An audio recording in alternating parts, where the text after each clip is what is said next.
Союз нерушимый, республик свободных схватила навеки великая Родина.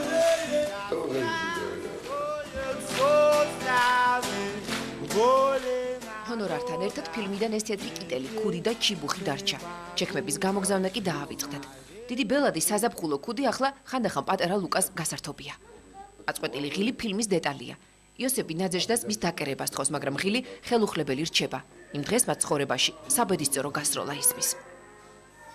გაბოროტდა ბოლოს და 38 წლის მერე დაიწყო და ყველაფერზე უარი თქვა რა, არაფერს აღარ მოერიდა. ანუ მე ვთვლი რომ სტალინმა ნაძეჟდას სახით დაკარგა საყვარელი პიროვნება. და მასთან ერთად მიაყოლა თავისი პირადი ცხოვრება და გადაერთო მარტო ამ ამბავზე.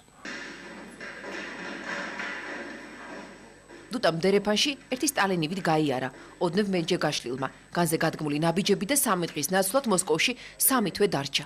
ასე გაჩნდა იოსებ ბესარიონიძე სტალინის ბოლო და ყველაზე ახლებული სახე კინემატოგრაფში.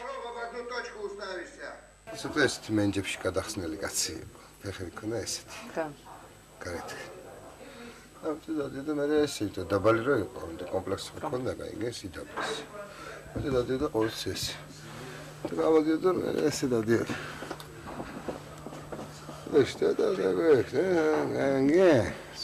ფილმს, რომელიც ნაძეჟდა არილუევას ღიურების მიხედვით გადაიღეს, ჯერაც სამუშაო სახელი იოსები და ნაძეჟდა ჰქვია. დღის სინათლე ჯერ არ უნახავს, თუმცა რუსეთის საზოგადოებრივმა არხმა სტალინის ახალი იმიჯი 2 მილიონად უკვე შეიძინა. მალე 4 სერიამ ფილმს და დუტა სტალინს რუსეთში ყველა ნახავს. უხეში არის კი ჩემი სტალინი, მაგრამ ქართველია რა. სტალინი მომღერალი, ხუმარა, შეყვარებული ეჭვიანი და სხვა ქალების მოტრფიალე. დუტა სტალინი უფრო ადამიანურია ვიდრე ბელადი, თუმცა ზოგიერთ თვისებას უცვლელად ინარჩუნებს. გარდასახვა არა მსახიობში, არამედ გმირშიც ხდება. ახალი დროება მსახიობს მეტ თავისუფლებას აძლევს.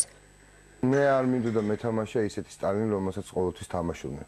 ჩაფიქრებული სამშობლოზე, ომი, რამე, რაღაც ესეთი რო არ ყოფილიყო რა. ბელადის სტერეოტიპი მინდოდა რომ დამენგრია. თუკი საბჭოურ ცხოვრებაში და არც თუ შორეულ წარსულში სტალინი ფილმებსა და სცენაზე მკვეთრად განსაზღვრული წესები ცხოვრობდა, დღეს ის პაემანზეც დადის, დედიშობილად დგას და სიდედრსაც ეხუმრება. ვინოსირებს რა და სიდედრი ეუბნება რომ სტალინს რომ ეს თითი ნუ გაშველი ეს მეშანების ჩვევა რა გავაკეთო რა მგანარში ყარი გავიკეთებო და ესე უკეთებს რა. ალბათ ქალები და მსხვერპლი მისთვის ევა ბრაუნის გარდა არავის გაუღია. გრძელი ნაწნავი ფიურერს ეწირება. რამდენიმე საათით კაცად გარდასახვა გარკვეულ ტყვალს ტოვებს. თმა შეიჭრა, მაგრამ ახლა წვერი ადარდებს, ოღონდ სიზმარში.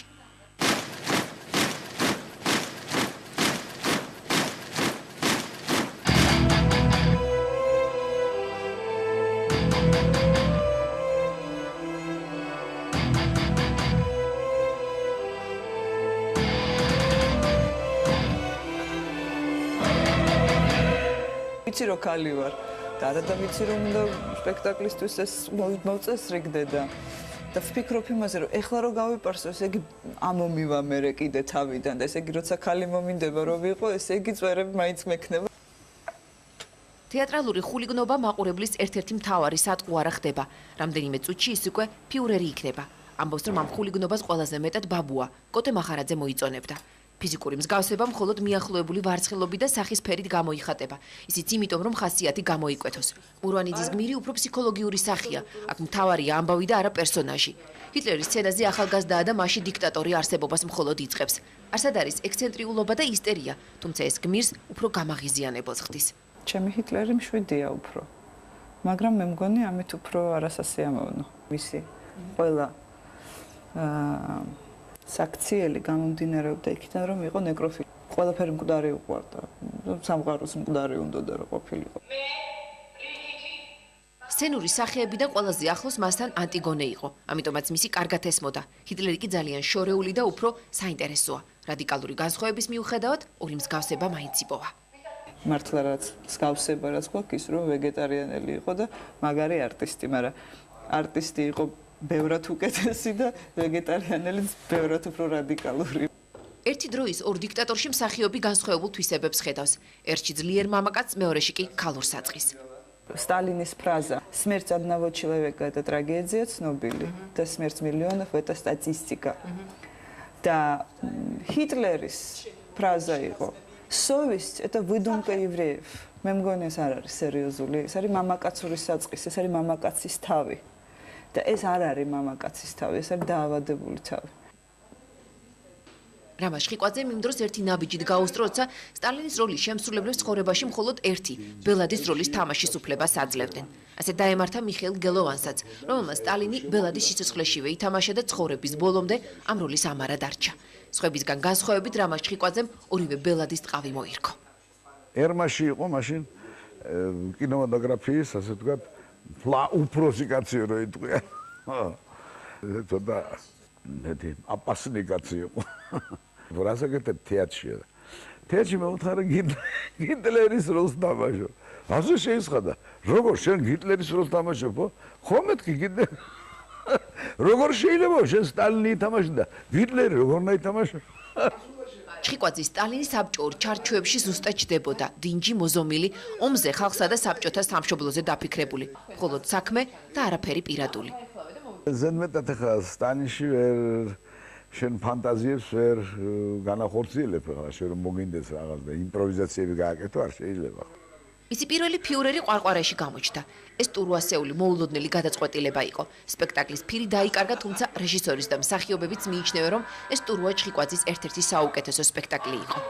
იქ აჩვენა უკვე რომ გიტლერის მანერების ჰქონდა ამ კაცს. ახლა ესეთი ზანაძნილი წაი წარმოიდგინე რომ ყვარყვარეში იმ პიესაში რა უნდა გიტლერს არა, მაგრამ აი იმ პიესას რო უყურებ, მაშინ შეთვის ნათელი ხდება, რატომ არის ეს გიტლერის სახე იქ გამოყენებული. ასერგასის დღე კი საოჯახო არქივში დევს. საკუთარ სპექტაკლებს ნაკლებად უყურებს, თუმცა დღესაც ყველა სცენა კარგად ახსოვს. ფირზე საუკეთესო ეპიზოდებს არჩევს.